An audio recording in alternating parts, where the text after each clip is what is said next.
কোহিনূর এই নামটি শুনলে চোখের সামনে ভেসে ওঠে বিশ্বের সবচেয়ে বিখ্যাত এবং রহস্যময় হীরার ছবি।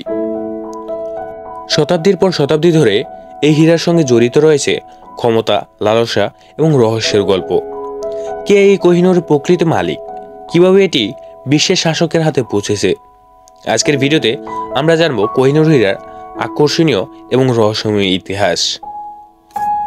কোহিনূর হীরার প্রথম সন্ধান পাওয়া যায় আজ থেকে প্রায় 800 বছর আগে বর্তমান ভারতের অন্ধ্রপ্রদেশের গলাকোন্ডা খনিতে।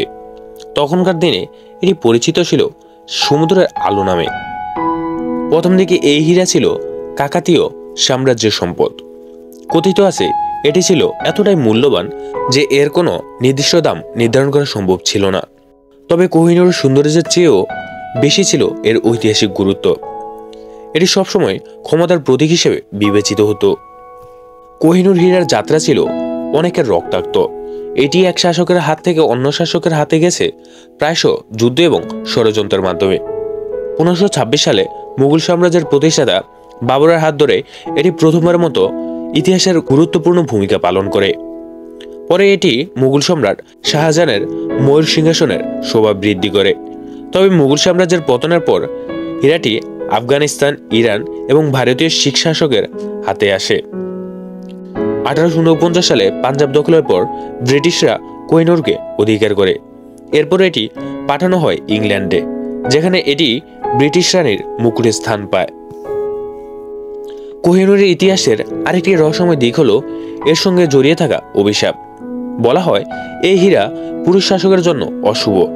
ইতিহাস বলছে যেসব পুরুষ এটি নিজের অধিকারে নিয়েছিলেন তাদের পরিণত হয়েছে মর্মান্তিক। তবে মহিলাদের ক্ষেত্রে এই অভিশাপ কাজ করে না। এ কারণে ব্রিটিশ রানীরা এটি তাদের মুকুটে স্থান দিয়েছে। কিন্তু এই অভিশাপের গল্প সত্য না মিথ্যা তা নিয়ে বিতর্ক রয়েছে। এছাড়াও কোহিনূরকে ঘিরে আরো অনেক প্রশ্ন রয়েছে। এটি কি সত্যি পৃথিবীর সব থেকে বড় হীরা? এর প্রকৃত মালিক কার এবং কেন এটি ভারতকে ফিরিয়ে দেওয়া হচ্ছে না? এই প্রশ্নগুলোর উত্তর আজও অস্পষ্ট। কোহিনূর শুধু একটি হীরাই নয়, এটি ইতিহাসের এক জীবন্ত অধ্যায়।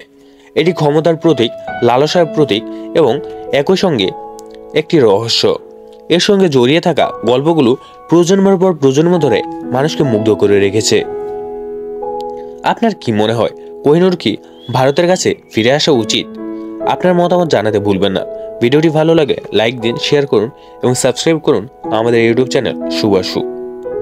ধন্যবাদ।